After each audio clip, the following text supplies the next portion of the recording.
Should we start now?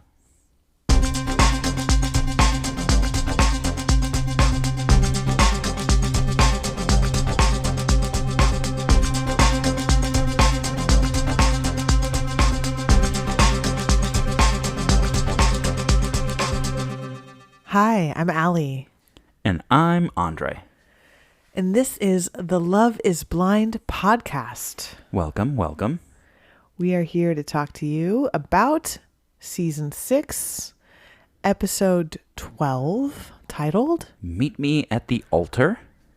And the description.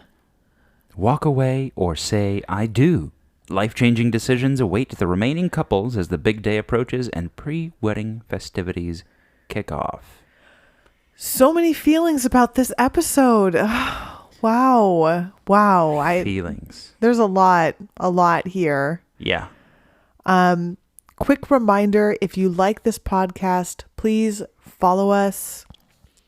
Subscribe. Give us 5 stars. Write us a nice review on Apple Podcasts like these folks. For example, Cindy L. Word Crazy and Jamie 123356770. I memorized that. We're preparing for you guys. Thank you so much for your really, really sweet reviews, and also for some of the comments that we got on Instagram at Love is Blind Podcast. Mm-hmm. Including one I'll just say that says, I didn't ask for consent to share the name of this person, so I'm just going to read the content, which says, I really like your podcast. You guys are the only LIB pod I've heard where you act aware that these are humans with feelings, not characters. You are reminding the audience that these people have lives, have depth, have had experiences, and made choices beyond the footage. It's refreshing and much better for our mental health than gossipy recap podcasts. Great job. Please, more kindness like this in the world, please. And I just wanted to say,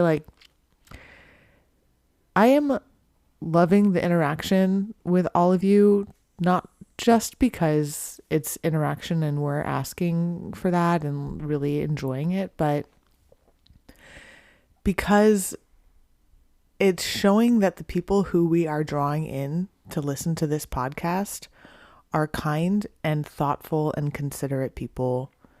And Andrei and I, we just sit down and we do this podcast. And it's, I don't know, for me personally, it's a really beautiful thing that I tried to do, which is see people with kindness and compassion, seems to come forth. Yeah, definitely. Yeah, that means, I don't know, it makes me feel like we're all in this together and symbolizes some sort of, I don't know, growth and connection on my part. Sorry, I was really emphatically gesturing and I just hit the mic just then. That's what that thud was. But I'm really feeling it, guys. Yeah, I know that comment in particular resonated with you. You've been rereading it a bunch. I think has stuck with you. Yeah, I really do think we would do well to treat people with more kindness and compassion. Definitely, yeah. And I also want to thank some of the folks who have given us information. So we'd asked about, Amy had mentioned her condition.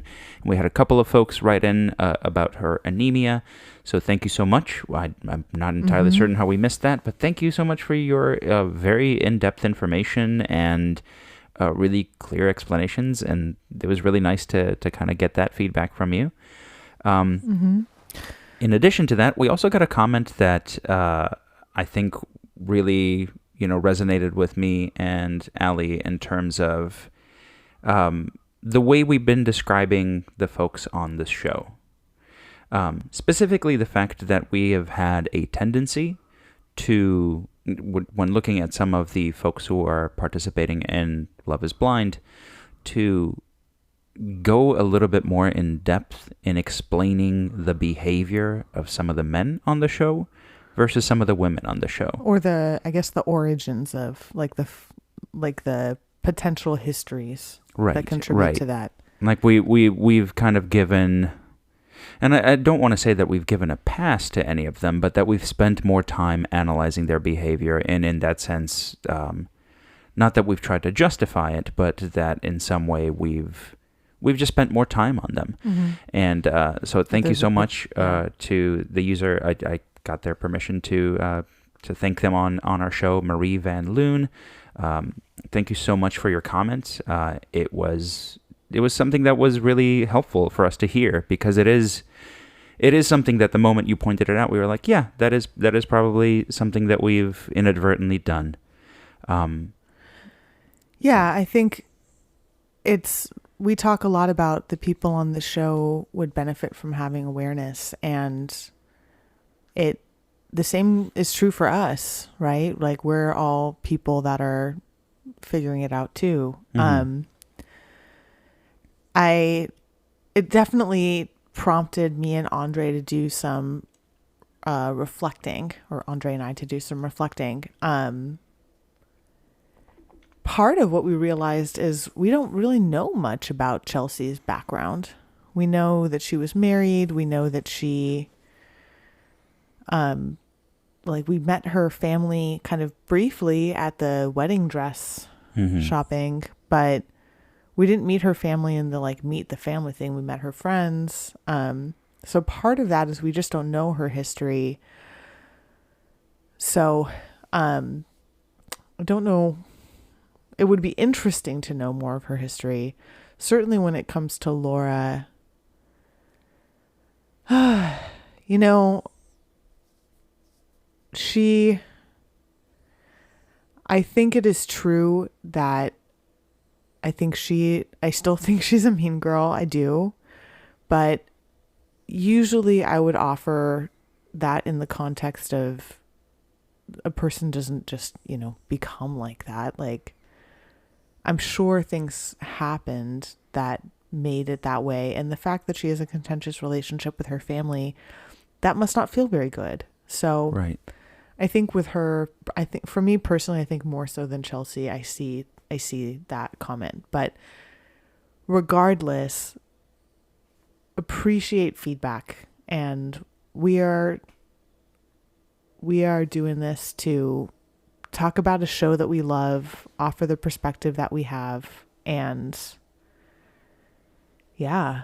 Yeah. I mean, one thing that I will add is that to the extent that we probably are also unconsciously doing some of this, kind of focusing on specific histories. I think the user who pointed this out to us, the Instagram user who pointed this out to us, our follower, is In the form of a feedback sandwich, in the form of a very which nice we asked for Yes. very explicitly.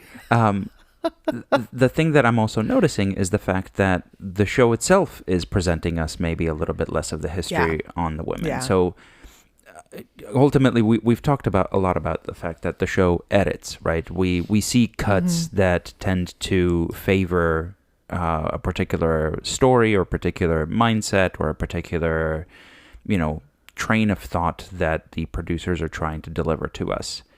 And the truth is that there are sometimes that does mean that we get characters who we learn a lot more about and characters who we learn a lot less about. There are certainly, even late in the show, it certainly happens fairly regularly that something gets revealed about a character and I go, I had no idea that was true about them. That has not been presented up until now, and they've just kind of dropped it as a side, as kind of a throwaway fact about them. So, we'll try to be aware of this. We'll try to make sure that we give kind of a fair and balanced perspective moving forward to everyone involved. And, if we fail and we don't do a great job, feel free to certainly to point it out. But we will try to be aware about our bias here. And I think awareness is a good first step to make sure that we're paying attention. Mm-hmm. So appreciate all of it. And appreciate just the fact that people are taking time. I know we're asking shamelessly all the time to engage with you. We really do love it. It really makes our day whenever we get a comment. But it also does take time out of your days to give us those reviews, to give us the 5 stars. We are all busy, so the fact that you're doing that, it just means a lot. Right. Yeah. Yeah. Yeah. So I do, to reiterate something that we've said in many episodes in the past, every time you send us a comment or every time you send us a review, An angel gets its wings. well, it makes us more likely to continue doing this show. It's true. And to want to continue doing this show. So which speaking of, we appreciate it. And yes, speaking of, we would like to say, in April, we are going to work on Love is Blind Sweden. yay. We're saying it out loud into the world so y'all can hold us accountable. Yeah. We've heard a few people ask about that show. And so we're going to do it. Yeah, we're going to do Love is Blind Sweden. I've heard some people at my work comment on it being a pretty solid show. Some say, yeah. So, yeah.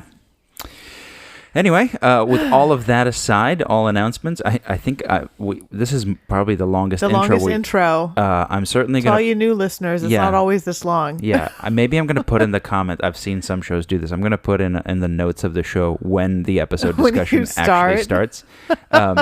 Forget about our feelings, guys. Yeah, so if you want to jump to the meaty things... If you don't care about our love for you... So if you want to jump to the meaty things, this is where we're going to start at. So we begin this episode in the spot where we left the last episode, and it's a conversation between Jimmy and Chelsea. Mm-hmm. It's a conversation which we feared might end up being a false cliffhanger. Yes. That they were just going to kind of cut to Chelsea going, well, yeah, I'm totally fine. That is not what happens. Yeah, we speculated on several alternatives, but none of them was Chelsea saying, yes, I want to do this, and Jimmy saying, no, I don't. Yeah. And I think more than anything, what I didn't expect was that Chelsea was going to express doubt too a little bit. She did not start the sentence, when she was asked by Jimmy, do you think you'd say yes at the altar? She didn't just say yes. She hedged for a long time. Mm-hmm. And then Jimmy's response was, well, I think for me right now, it's a no. Yeah. Yeah.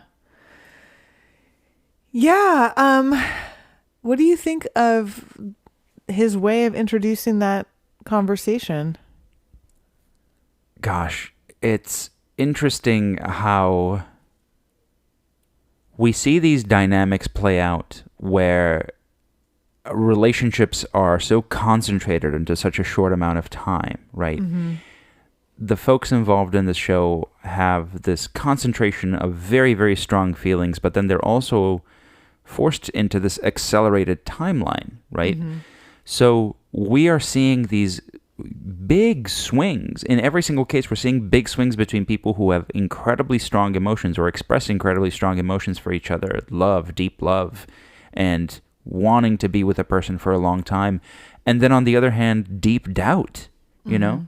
So it is interesting because if I remember correctly, the scene as it began in the last episode and the way it led into this conversation, they seemed to be having an okay time. Yeah, the best day. In fact, it was why we were so concerned that we were like, no, they're having a good time. Yeah, we were kind of thinking, well, Jimmy's not going to say anything, so clearly this is just going to move forward.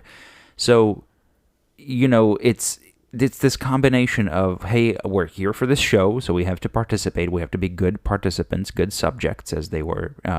There's a psychological study that's been done on folks who, when they are involved in a study or in a group dynamic where they have a role that's expected of them, people tend to be good participants. People tend to want to do the thing that they're being slowly guided into doing. And the thing that they'd been slowly guided into doing is to be a good couple and to have fun. Yeah.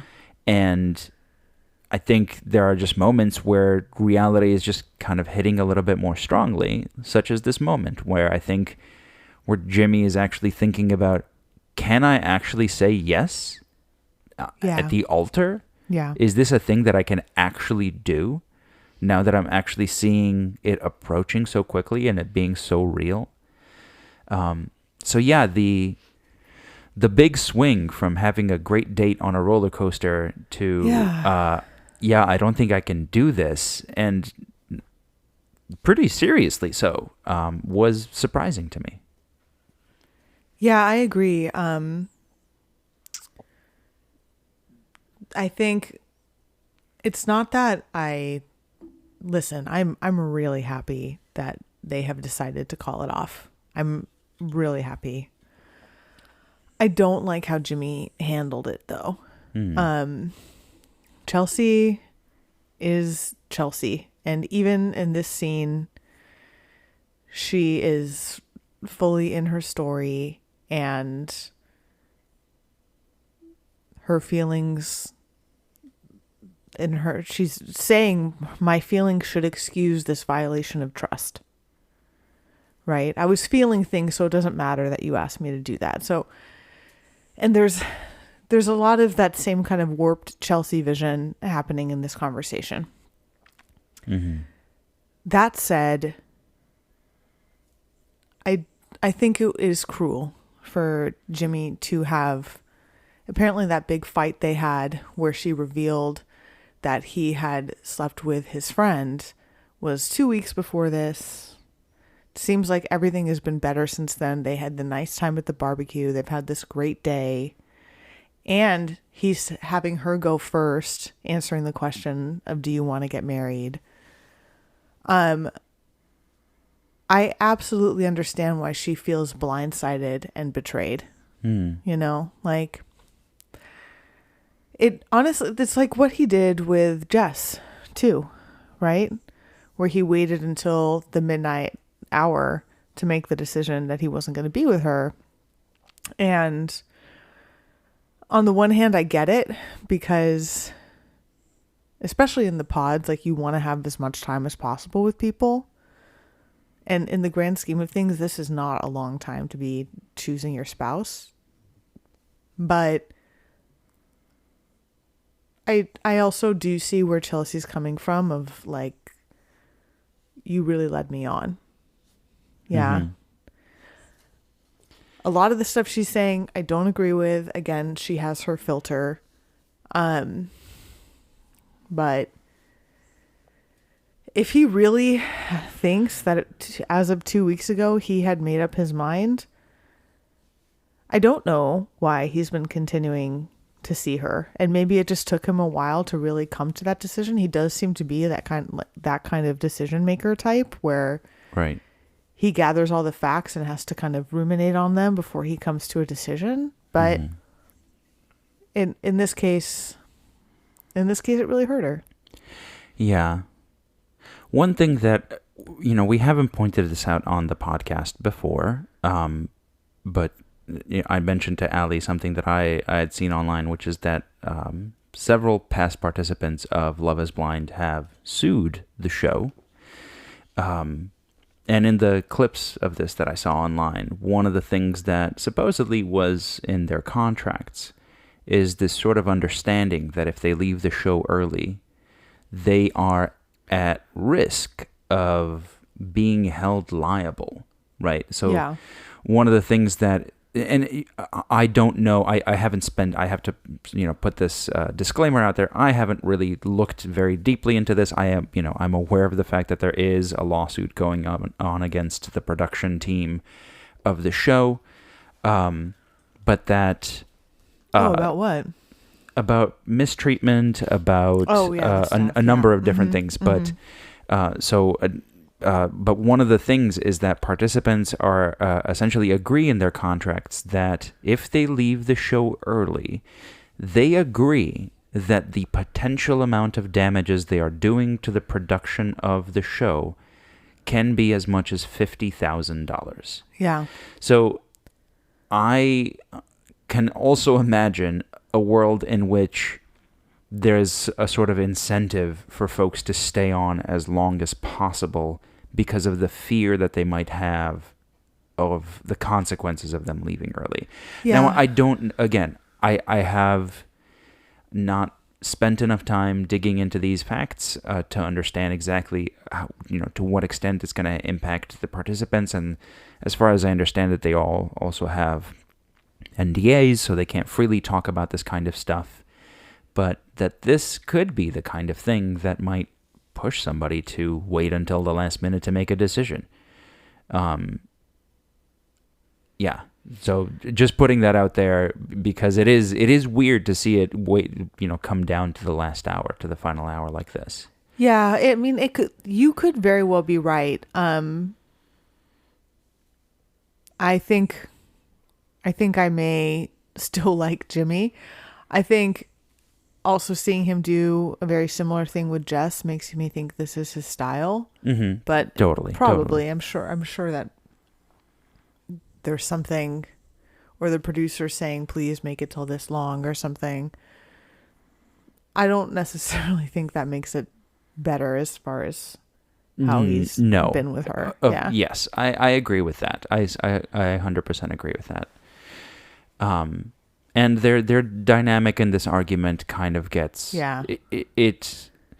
At one point, they really stop pulling their punches, and they're kind of going at it against each other. It's a little brutal. Pretty aggressively against each other.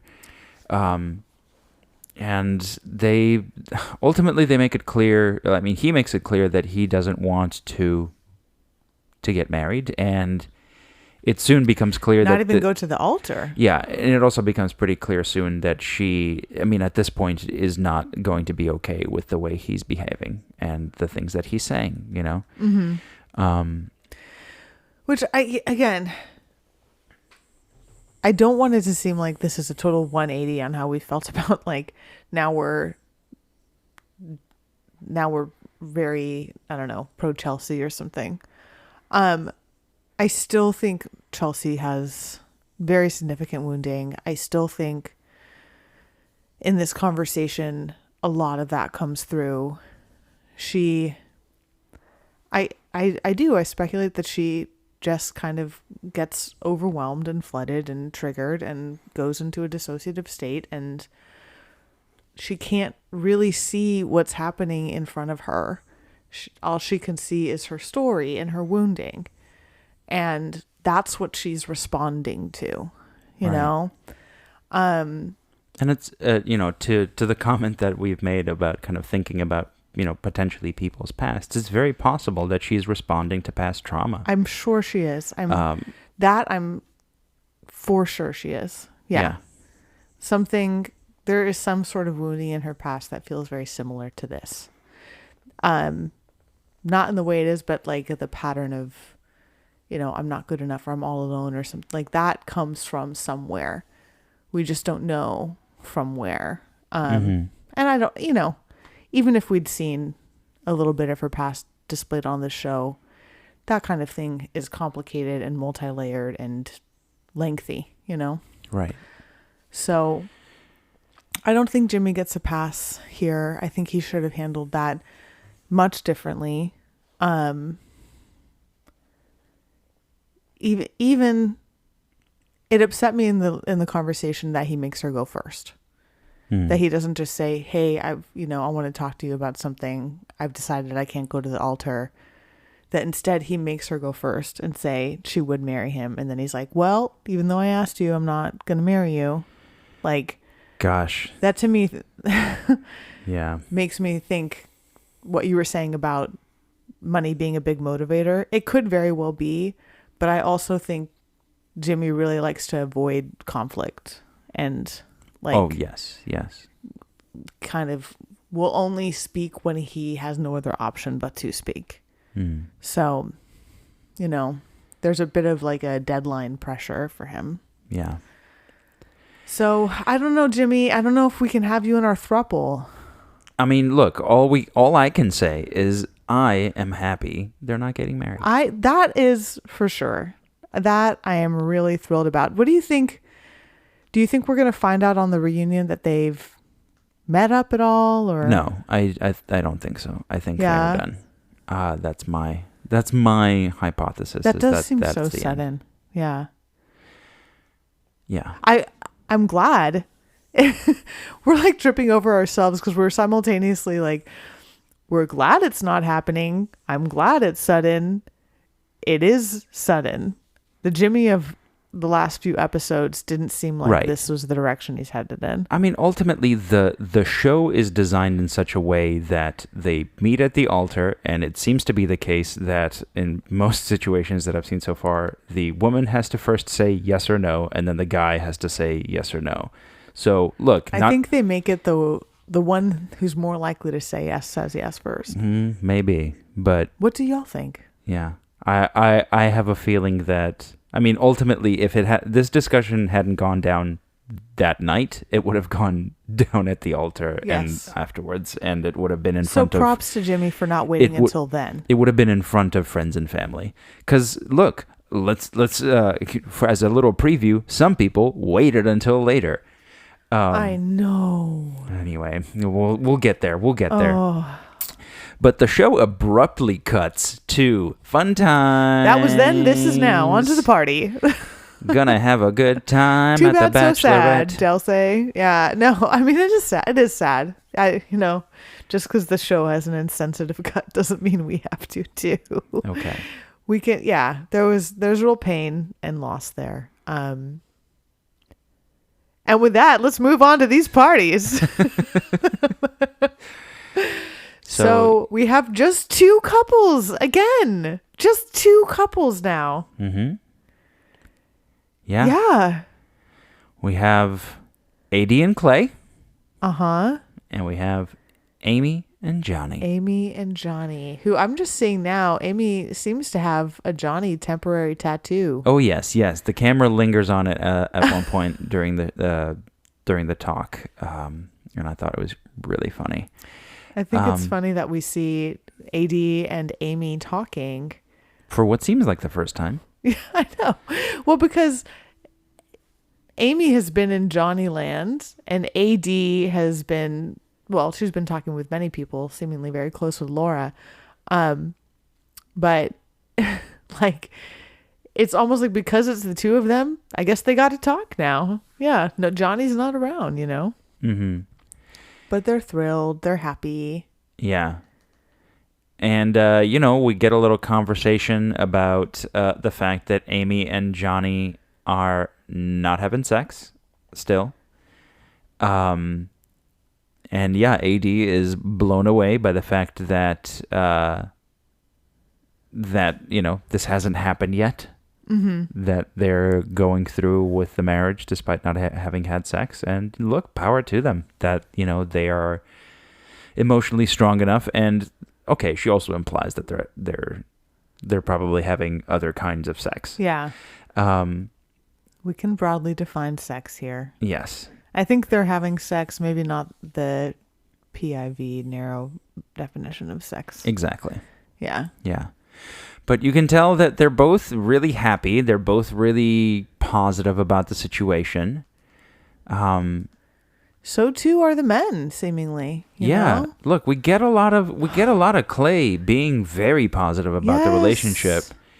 So Clay giving us a lot of indication that everything is going in the right direction. By the way, when we first cut to the guys and we have Clay talking to his friends at the bar, I absolutely love that scene because you see Clay, you see his friend, and then it cuts to a wide shot, and in the background is a bartender just listening. with their arms crossed. Arms crossed, just like, being good point, dude. Yeah. Um, Clay seemingly very in love. yeah. Talking about she lifts him up. He's grown with her. She's his best friend. And Johnny seems to be pretty positive as well. We don't get quite as much of him. It's sort of been the case that Amy and Johnny haven't done as much interaction, like talking heads. I mean, not to say that they haven't done any, but that they've done a little bit less of this. They've also seemed throughout the show to have interacted less with some of the other folks. And part of that, I think, is, like you're saying, that they're just in Amy Johnny land. And part of it is, I don't know, maybe the show had less to say about them. Mm-hmm. Ultimately, maybe they were just like, hey, we're not really trying to tell any other story other than what you're seeing happening, which is they're doing great.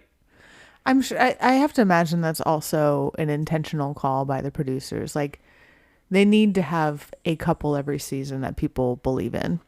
Mm. And, it was Lauren and Cameron and then Nick and Danielle, although we know that didn't go well.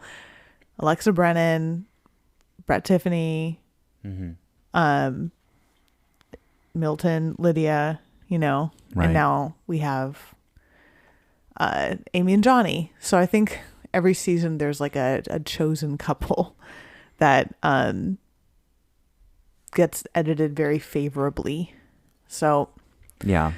I think that's have they had their own share of fights? Probably, but it is probably also true that it has not been as intense as with, for example, Chelsea and Jimmy, Mm-hmm. right? So the truth lies somewhere in between, I think. Right. Yeah. So then we go to the day of the wedding. Very sweet montage of Clay D. Yeah, we see them kind of getting together from beginning to the moment of the day. Everything seems to be going well. They're being confronted by the reality of the situation.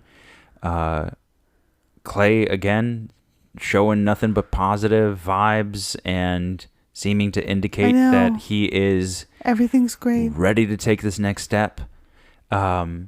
We see some really sweet interaction between AD and her mom, which I thought was so sweet. Oh, the best. And also AD's mom, who said that she talked to Clay's mom and that they got along and that she liked Clay's mom. And I really, everything was giving me these two are 100% getting married. They really seem to be heading in that direction. Now, we also get to see Clay's dad make an appearance. Yeah, the first appearance. Yeah. Yeah, and they're pumping each other up. They're making each other look good. Despite the fact that, we've spent a good chunk of this show, this season, hearing Clay talking shit about his dad, right? Like he's said some pretty. I don't know if I'd put it that way. Well, but he's described the fact that he accompanied his dad when he was unfaithful. Like he's described things that have messed him up, that have messed up his ability to have faith in commitment. And yeah, I was a little thrown, I have to say, by one aspect of the scene, which is that we do get a little talking head at one point of Clay saying, this is the most my dad's ever really talked to me about things. And what I really want to know is, what he thinks about, like, was what he had with my mom real? Yeah. What happened there? And it's almost set up in such a way that you think the shot's going to cut back to him asking his dad. I thought he was going to ask too. And he doesn't. There's no confrontation there. And, this comes up a little bit later too, which is that it doesn't seem that he's had this conversation with his dad, although, oh boy, am I happy later on that at least Clay's mom holds his dad accountable a little bit. Yeah. So that made me feel a little bit good. But I mean, I saw some folks online some sort of like hypothesize that somehow this conversation is the reason why Clay said no. I don't necessarily see that here. But yeah, I think this would have been a good chance for him to get a little bit of understanding from his dad about the things that have been bothering him and that he carried to the altar with him, Yeah, I think what was noticeable to me is how much is not being said between the two of them, right? Like what you were saying, I'm just phrasing it a little differently, but it's the same idea. That they clearly have a lot of love for each other, but so I don't want to say like their connection's not deep, because emotions can show up in many different ways, and I do feel like there's a deep love between the two of them. But it seems like the dad has his struggles with being accountable, and I think that, I don't know, I would speculate that that contributed to his various infidelities, you know. But in order for them to have that conversation, it would mean them both confronting a big open secret, right? And that takes a lot to do. So I see why they're not having that conversation, but I do wish they would. And I don't even know what his dad would say, right? Like, Right. maybe his dad would say something that would cause Clay to have more doubt. Maybe his dad would say, like, you know, you can love someone and this still happens, Right. right? Which is probably a truth, you know, at least from his dad's perspective. He seems to still love his mom a lot. Yeah. But I agree. I don't necessarily think that this was the conversation that did it, that changed Clay's mind. Clay's been hesitant the whole time. And even though he had that conversation with AD where she very clearly said, I'm not going to be okay continuing to date me or to date you if you say no to me at the altar, he seems surprised by that. I think that we're just looking at a man who's completely overwhelmed and panicked. Right. Yeah. Yeah. I will also add in my penchant of observing things, the entire time he was talking to his dad, all I wanted his dad to do was to reach over and just tighten his tie a little bit, because it's just like a quarter of an inch too The loose. tie, that's why they didn't get married. They couldn't tie the knot. That's not what I mean, but I'm just, you know, Andrei likes to look good, you know? Yeah. I noticed these little things. No, it's true. Like, that is a real thing. Andrei does like to look good, and it's a wonderful, beautiful thing. Well, I appreciate you saying that. We get AD in the dress. Yeah. Everybody's moved, and they have a right to be, because it's a beautiful occasion. She's looking great. Looking gorgeous. Yeah. And then, you know, we cut to the wedding itself. I know. Everybody's gathered. So heartbreaking. This was so... The love between the moms. Yeah. Clay's mom seeming to be a fan of AD. Giving him support and saying that I'm proud of you regardless of your decision. I'm like preemptively sad all over again. Yeah. It was such a difficult thing to see them be so cute together. I know, say such, that little dancing. Yeah. Oh, say stop. such affirming words to each other about the experience that they went through. And then like share these words together, and then to hear AD say yes. Yes. And to hear him explain why he's going to say no. She's so happy. Yeah. You know? It's so heartbreaking in retrospect. Like, she's so happy, and it's so pure. Yeah. Right. And you can see that it comes as a massive shock, because he has given, as far as I could tell, no indication where he's going, which I guess it's good television. I don't know. I don't want to even think about it that way, because I hope that in his heart of hearts, he's just truly waiting until the last. I mean, I don't want him to. I guess what I'm saying is I don't want to think of him as saying I'm gonna make good drama. I don't think that was the intention, of course. But man, I think it just all got too real for him. Yeah. Right there, right then. Like I said, I think this is a panic. Yeah. I mean, he describes it as saying like he made response. Yeah, he made a game game time decision. Yeah. I don't know sports terms. Game time decision. But I don't think he gave no indication before. Like, he has expressed hesitation throughout, but at least the way they've edited it, since they had that big conversation where AD said, I'm not going to continue to date you if you say no. They at least have not shown additional scenes of him backtracking. So they presented the story of like, that kind of solidified it for him that he's going to do it, you know? Right. There is one thing that I don't know if you caught, because it happens in two moments. One is when the efficient says, looks, ages, finances, they don't matter. And Clay says, well, I don't know about all of that. And I thought it was just kind of like a cutesy joke. But the thing is, he does bring it back later he does. when he says, I don't know anything about AD's finances. And that was, I mean, I don't know if he's just rationalizing it at that point or whether that was a legitimate thing that he was somehow concerned about.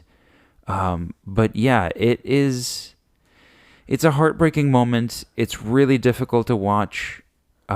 It's difficult to watch because it's clear that everybody present had really leaned into this relationship.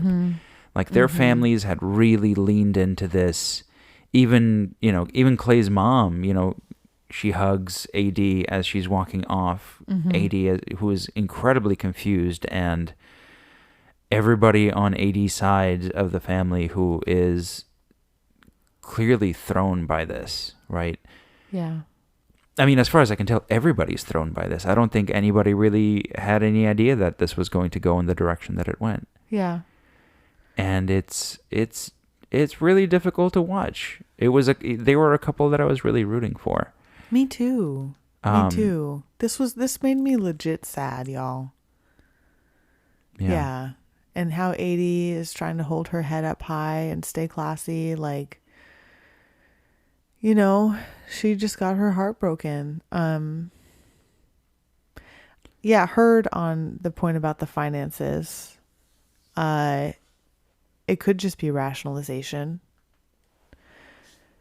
I imagine in that specific moment, it is a good amount of rationalization. That said, it is something to be thinking about. She seems to, I don't know. From what I can tell, she was a professional cheerleader, right? And now she seems to be in the middle of a career change where she's becoming a real estate agent, but working at a nightclub. So it seems like she's figuring it out. Yeah, there's a lot we weren't shown about her career, and maybe he has some other reasons to have pause or whatever. But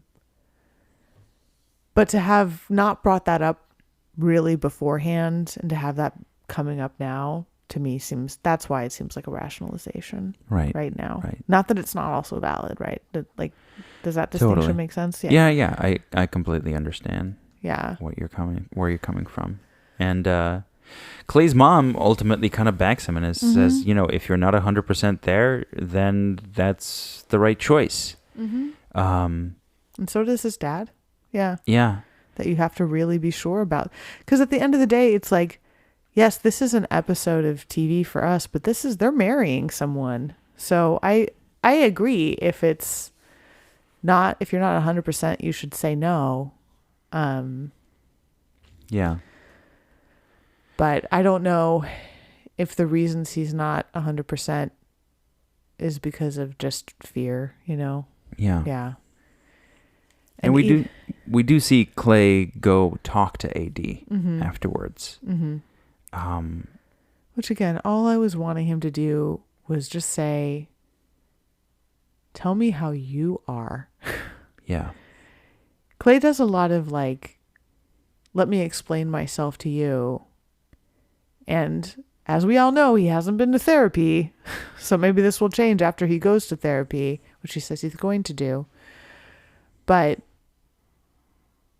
this conversation is all him explaining why he did what he did, and not maybe any, or at least not a lot of, wow, I really hurt you. How are you? Yeah. So yeah. I do think Clay has a lot of growing to do. Yeah. He seems to realize in fits and spurts that he has hurt her, because he keeps saying, wow, you're really hurt. Wow. It seems like this really is making you sad. Don't be hurt. I still want to date you. Yeah. When he asks her for a hug, I was so, that made me so sad, because I was like, how about, first of all, yes, to your point, how about you just check in with her rather than ask for a hug? So painful to see. He says, can I get a hug? And it's difficult to see him not fully understand where she's coming from, one. And two, I mean, he said this on the altar too, which was, what's the big deal about, not saying yes now and just dating later? Well, she told you. She had this conversation with you, and you didn't take it seriously. And, if this was something that you had doubts about or anything like that, you guys should have spoken about this. Yeah. And it's a bummer. It's a real big bummer. It's on her core wound of I'll never be enough. Yeah. Yeah. Yeah. He's uncomfortable with the amount of hurt that he has caused her. And so he's trying to make that go away. When the reality is it just has to be the case that she's just profoundly hurt. Yeah. Yeah. So we have a scene. A scene takes place between Clay's parents. And do you want to speak to this? Because I know this scene really meant something for you. Ultimately what I mean, not that it's her job to do this, but I liked that somebody at least held Clay's dad accountable for the impact that his decisions have had on Clay's life. Yes. And he tries to kind of excuse it at one point to be like, well, I didn't have a good model for being a father figure, for being a husband. But she doesn't really let him slide. She says like, hey, I hear that, but also you have to be accountable. You have to break the cycle. You have to break the cycle. You can't just say, I didn't know what to do. You now have the option of doing that now. You can't continue to say that because you are now aware of the fact that you didn't have models. You have the ability to seek out models. You can seek out assistance. You can, yeah. And it's huge of her, first of all, that she says that she forgave him.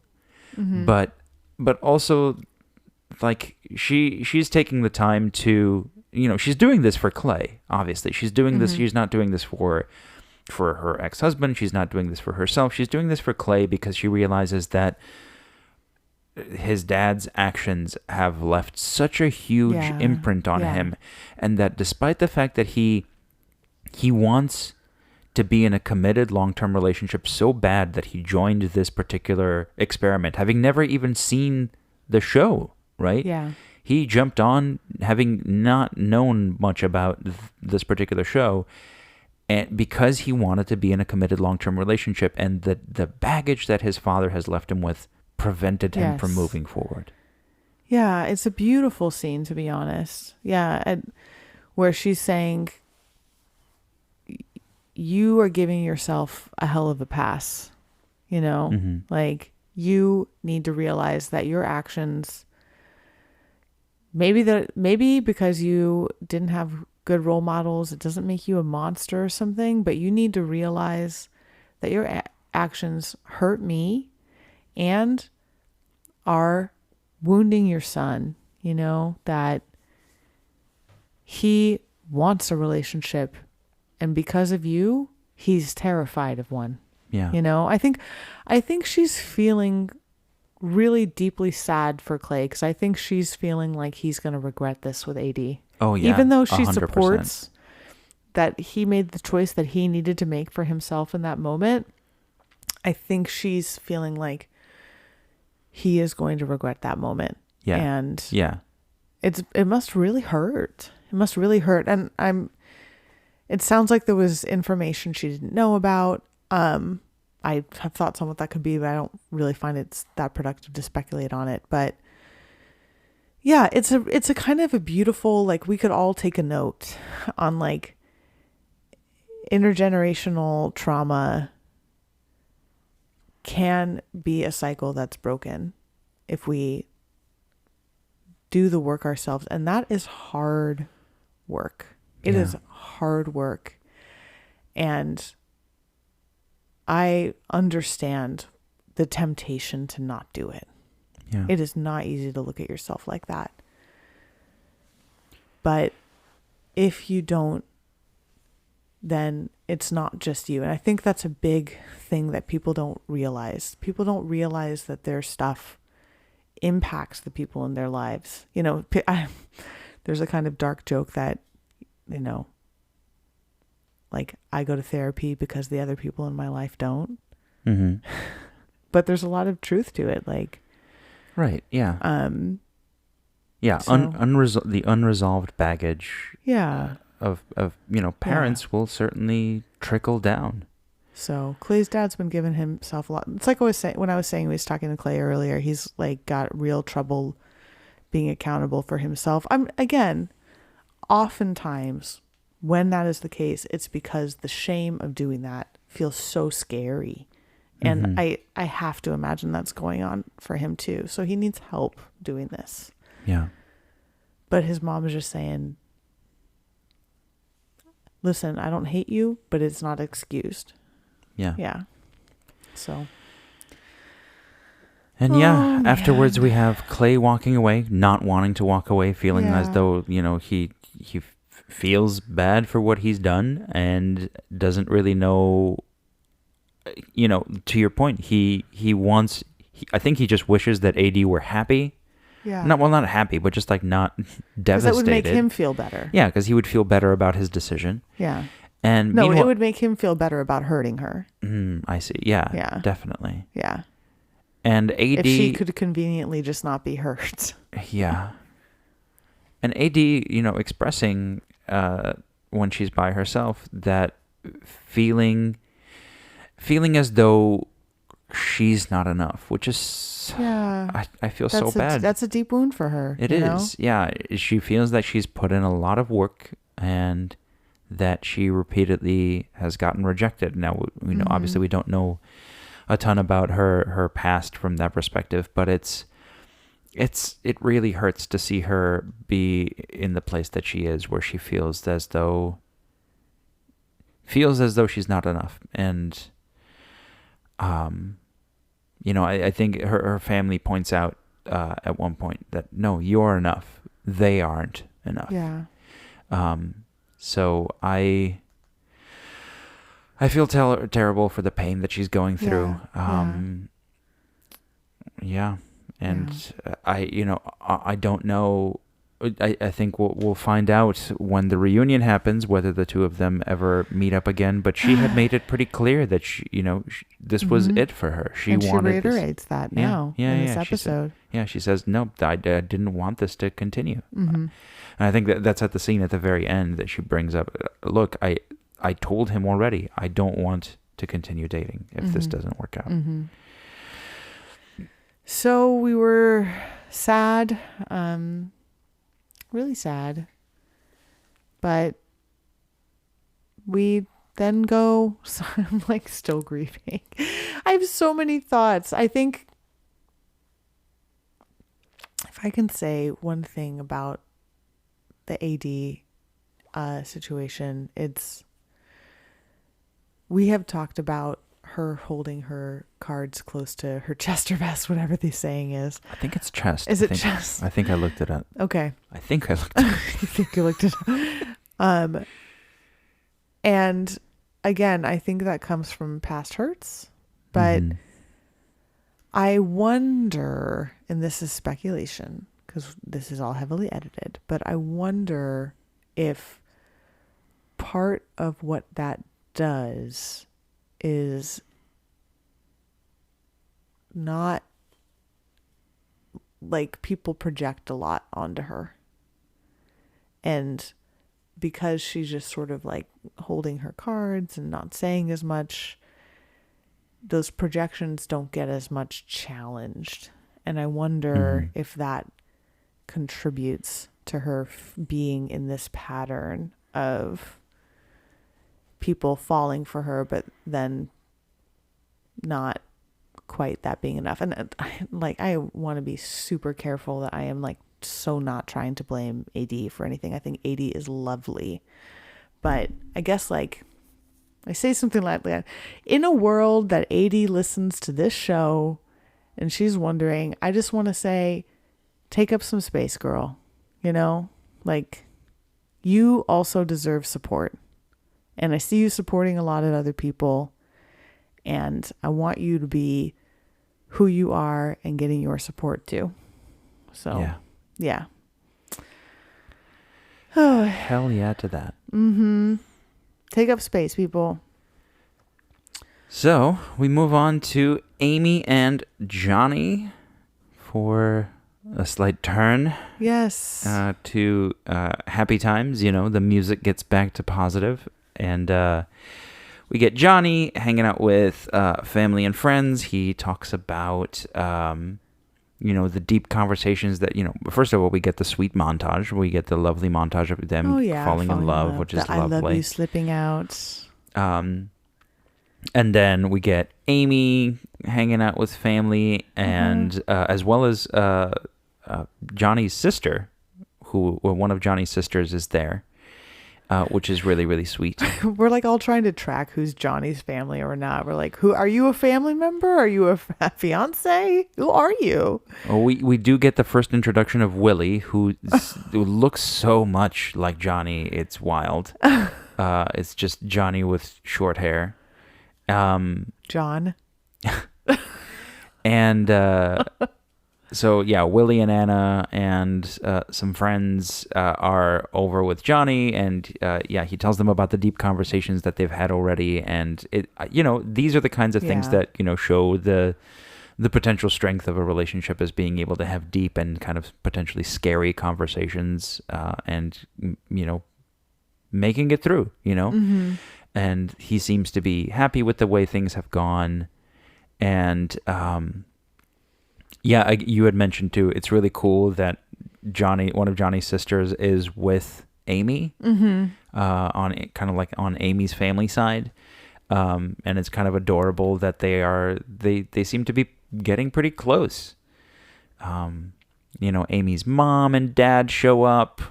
Supporting. And I love her dad. Yeah. Yeah. He's so choked up. Yeah. They're all incredibly sweet. Everything here. Just solid fams. Yeah. Yeah. They're very, very supportive. And, her dad kind of expresses how, he had his doubts about the experiment, but that he kind of sees it now.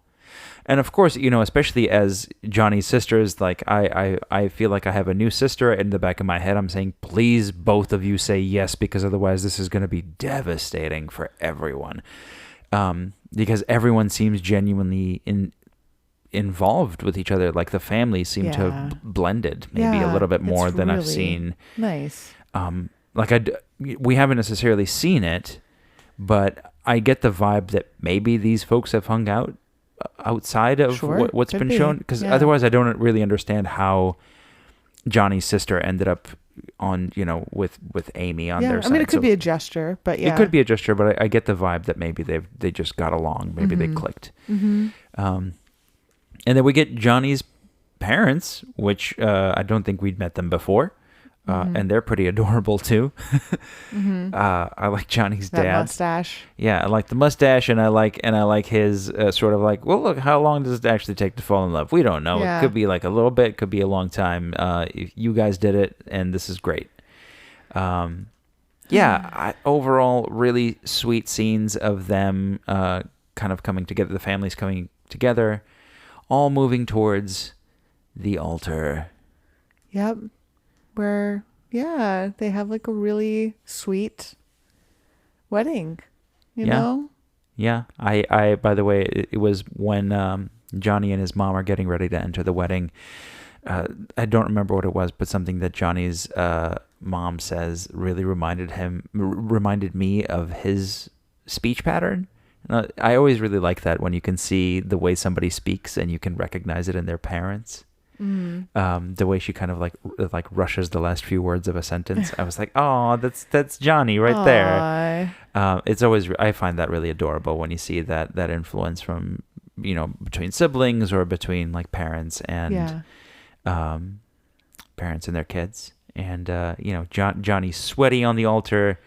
I loved how it was I think Amy's father and also her brother that walk her down the aisle. The brother that I believe this is the autistic brother that she talked about in the pods.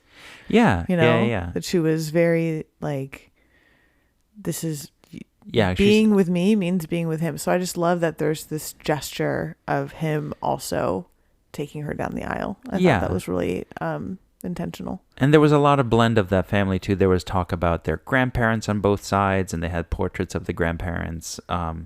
There's clearly like a little bit more of what felt to me like more of a blending of families, which, I mean, it felt, I guess, a little bit more like a genuine wedding. Like a win. Yeah. Yeah. I mean, in the sense that all of the setup to the wedding was leading up to a yes, as opposed to, I'm not saying that in the case of Clay and AD or other weddings that we've seen, that the weddings themselves haven't been sweet, but it seems as though like the families were kind of interacting. We have, the person who is officiating is the fiance of was it Amy's it's friend? all one big happy family. Yeah, it's like everybody's coming together, right? I think it's Johnny's sister's fiance is officiating. Right. Yeah. And they say who've probably known each other for longer than Johnny and Amy. Yeah. And yeah, they speak sweet words to each other, and the big thing here is they actually get married. Yay! Yes. I love the speed portrait that seemingly a painter does. It was like a courtroom drawing. Yeah. Just real quick, just hold right there so I can finish your faces. I thought it was pretty adorable. Yeah, it's a talent for sure. And we get them being super cute after the wedding. We get them hanging out on a swing and dancing at their party. It's an adorable time, and we do get one last, well, actually right before the party we get that one last scene of Clay and AD, where we kind of hear what seems to be the finality of their decision. It's starting to sink in for Clay. I think he's coming out of that flight mode. Yeah, and he's realizing that I think he just, like, he says it, I just want to get out of here. Yeah. I don't want to be here. And like, I may have made a mistake. Yep. Yeah. Once his nervous system is able to regulate, he's kind of realizing the consequences of, because when you're in that state, there are no consequences. You just got to go, you know? And AD just not only saying that she doesn't regret saying yes to him and that she was all in, but that always be classy. But that she's had her heart broken and that I don't think she can go back. Like, even if he reaches out to her, I think what has happened is kind of an irreparable hurt. I don't know if I think he'd have to work hard. Yeah. He'd have, yeah. I don't see her necessarily wanting that, Yeah. I think what she wants right now is to be able to move on, right? I don't know. I think it's more complicated. I think she wants to be loved. Yeah. And much like SK and Raven from season 3, I could see finding out that they've been dating. I hope he's not like SK. But I think it's much more likely we're going to find out they haven't been dating, but it wouldn't, I could see finding out they've been dating. Yeah. Yeah. Like just a real attachment wound. Like, attachment repair, I mean, of, if he's able to sit with the profound level of hurt he's caused her, I could see it going better. I think that might happen if he goes to therapy. Yeah. Yep. Get thee to a therapist. Yes. Yeah. And then we have the final scene of Johnny and Amy dancing it away. Partying. That was me snapping. Little snaps. Snaps. Amy's dad saying he has a new son, and what I thought was funny was that Johnny says, "That's my new dad," not a new dad. That's it sounds as though this is a forget the old dad. Forget the old dad. Here's the new dad. Yeah. But anyway, all of that to say is that they're cute, they're fun, they're happy, and we have our couple, the one couple who has made it through this Oh season. boy. Yeah. Well, obviously through the season up until now. What a reunion awaits. Yeah, because that reunion is gonna be interesting. Oh yeah. It could be a lot. It could be a lot. Yeah. But you know who's not gonna be there? Uche. Woo. We have yeah. the return of Kenneth. Yeah. Oh. Or Matthew? Oh, I'm sure. Oh, you think they're not going to have Matthew? They're for sure having Matthew. Just say hello. Yeah.